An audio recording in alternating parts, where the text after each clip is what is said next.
आजकल भारत में instant personal loan लेना बहुत ही आसान हो गया है, जहां पर कुछ बेसिक जानकारी आपसे ली जाती है और आपको लोन दे दिया जाता है 2000, 4000, 5000, 10,000, 50,000, लाख रुपए तक।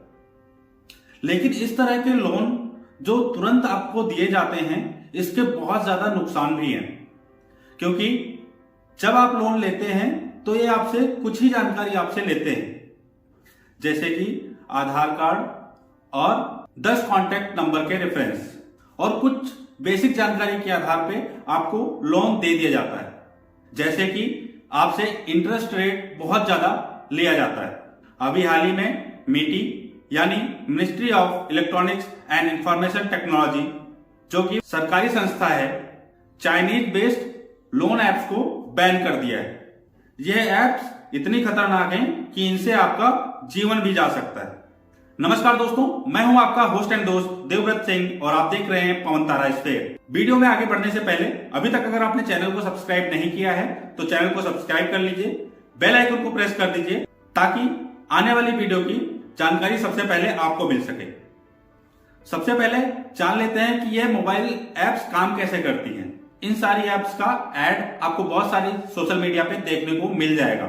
साथ में गूगल प्ले स्टोर पे भी मौजूद हैं, जो कि यह दावा करती हैं कि आपको बहुत ही कम डॉक्यूमेंट के आधार पर, या फिर आपका सिविल कितना भी खराब क्यों ना हो, या फिर आप स्टूडेंट ही क्यों ना हो, आपको लोन दे दिया जाएगा।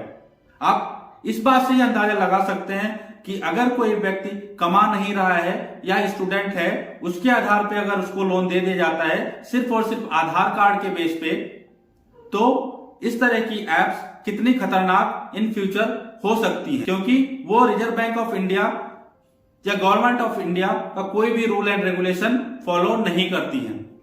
सबसे पहले जब भी आप कोई भी इंस्टेंट पर्सनल लोन की मोबाइल एप्लीकेशन को डाउनलोड करते हैं तो वो आपके गैलरी का परमिशन मांगती है, ताकि वो आपके फोटोज और वीडियो देख सके। साथ में आपसे 10 ऐसे रेफरेंसेस मांगे जाते हैं जिनकी आपको डिटेल देना जरूरी होता है, और आधार कार्ड। सिर्फ इन्हीं कुछ बेसिक जानकारी के बेसिस पे आपको पर्सनल लोन दे दिया जाता है, क्योंकि ये बहुत ही हैसल फ्री है और लोगों को पैसे की तुरंत नीड होती है, जरूरत होती है। इसलिए लोग इस तरह की इंस्टेंट पर्सनल लोन एप्लीकेशन के माध्यम से लोन ले लेते हैं। इससे भविष्य में आपको बहुत बड़ा खतरा हो सकता है। बहुत सारे लोग परेशान होके अपनी जान भी गंवा बैठे हैं इन सब पर्सनल एप्स की वजह से। इनके खतरे बहुत सारे हैं। एक बार नजर डाल लेते हैं कि क्या क्या खतरे हो सकते हैं भविष्य में अगर आपने इन सब पर्सनल ऐप से लोन लिया है। आपके फोटोज और वीडियो का गलत इस्तेमाल हो सकता है। अगर आप एक भी दिन लेट होते हैं तो आपको धमकाया जाता है कि आपके फोटो और वीडियो को वायरल कर दिया जाएगा। आपके जो कॉन्टेक्ट्स दिए हैं या फिर आपने परमिशन दी है, सारे कॉन्टेक्ट्स को लेके जितने भी नंबर आपने अपने मोबाइल में सेव कर रखा है वो सब उनके पास चला जाता है। उन सारे नंबर्स पे वो मैसेज करते हैं, धमकाते हैं, आपको नोटिस भेजते हैं, और आपको बहुत सारी मानसिक प्रताड़ना सहने को मिलती है इन सब वजह से। अगर आप एक भी दिन पैसा देने में लेट हो गए हैं तो आपको बहुत ज्यादा पेनल्टी लगाई जाती है। साथ में ब्याज दर तो बहुत ज्यादा होती ही है। आपको लोन देने से पहले ही आपके लोन अमाउंट में से ही पूर्ववत यानी पहले ही ब्याज काट लिया जाता है। और सबसे बड़ा खतरा कि वसूली के लिए अनैतिक व्यवहार आपसे किया जाता है। बहुत ही कठोरता से आपसे पेश आया जाता है, जहां पे आपको धमकाया जाता है कि अगर आपने एक दिन में, एक घंटे में या अगले आधे घंटे में पेमेंट नहीं किया तो आपकी फोटो और वीडियो वायरल कर दी जाएगी, आपके सारे कॉन्टेक्ट्स को भेज दी जाएगी, या फिर आपके सारे कॉन्टेक्ट्स को बता दिया जाएगा कि आप पैसा लेके भाग गए। इन एप्स के कुछ वार्निंग साइंस भी होते हैं जिससे आप समझ सकते हैं कि इस ऐप से तो लोन आपको बिल्कुल नहीं लेना है। जैसे कि पिछली जो रिपेमेंट हिस्ट्री आपकी है उसे ना चेक करना, या फिर सिविल स्कोर नहीं चेक करना। अगर आप पर दबाव बनाया जाए कि आपको कोई ऑफर है, अगर आपने 1 घंटे में, आधे घंटे में, 2 घंटे में, 4 दिन में, यानी आपको एक समय का दबाव बनाया जाए कि अगर आपने इतने टाइम में नहीं किया तो आपको लोन नहीं मिलेगा। तो भी आपको समझ जाना चाहिए कि ये एप्स गलत हो सकती है। चार्जेस ना बताना, चार्जेस को छुपाना, यह भी एक बहुत बड़ा साइन है जिससे आपको समझ जाना चाहिए कि ये एप्स फर्जी हो सकती हैं। वेबसाइट या फिर एप्लीकेशन का अनसिक्योर्ड होना, अगर अनसिक्योर्ड वेबसाइट है तो आपका डेटा वहां पे सुरक्षित नहीं रहेगा। लास्ट लेकिन बहुत ही इंपॉर्टेंट कि कोई भी लोन एप्स अगर आपको अपना एड्रेस यानी फिजिकल एड्रेस ना दें या फिर फोन नंबर ना दें तो आपको समझ जाना चाहिए कि यह मोबाइल लोन एप्लीकेशन बिल्कुल फर्जी है।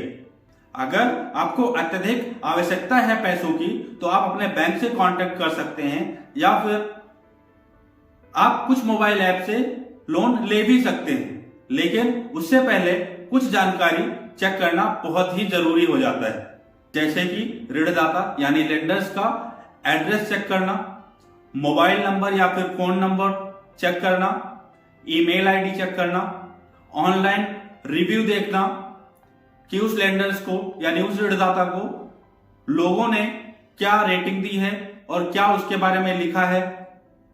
इससे भी बहुत सारी जानकारी आपको मिल सकती है। पता चल सकता है कि इससे लोन लेना चाहिए या नहीं लेना चाहिए। जो भरोसेमंद लेंडर्स यानी कि ऋणदाता हैं उनके बारे में प्रोफेशनल रिव्यूज यानी कि व्यावसायिक समीक्षा देखना, न्यूज देखना, जहां से आपको बहुत सारी जानकारी उस लेंडर्स के बारे में मिल सकती है, उस ऋणदाता के बारे में मिल सकती है। इन सब बातों के अलावा यह भी सुनिश्चित करें उस मोबाइल ऐप्स के पास में रिजर्व बैंक ऑफ इंडिया का mobile only non banking financial company यानी कि एनबीएफसी का लाइसेंस हो, जो उनको अलाउ करता है कि वो आपको लोन दे सके। ये कुछ जरूरी चीजें हैं जो कि आपको चेक कर लेना चाहिए लोन लेने से पहले, ताकि आप भविष्य में किसी खतरे में ना पड़े। पिछले कुछ दिनों में यह भी देखा गया है कि बहुत सारे ऐसे लोग हैं जिन्होंने इन लोन एप्लीकेशन की वजह से आत्महत्या भी कर ली है, क्योंकि उनको बहुत ही ज्यादा प्रताड़ित किया गया है।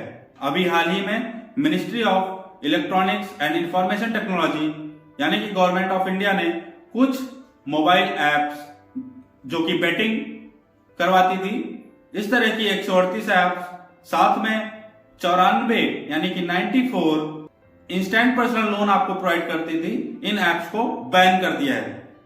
यह सूची मैं जल्द ही आपको प्रोवाइड कर दूंगा। आई होप मैंने आपको सही जानकारी दी है और इस जानकारी से आपको भविष्य में काफी फायदा होगा। अगर अभी तक भी आपने चैनल को सब्सक्राइब नहीं किया है तो चैनल को सब्सक्राइब कर लीजिए, बेल आइकन को प्रेस कर दीजिए ताकि भविष्य में आने वाली जरूरी सूचनाएं आप तक पहुंच सके। जय हिंद दोस्तों।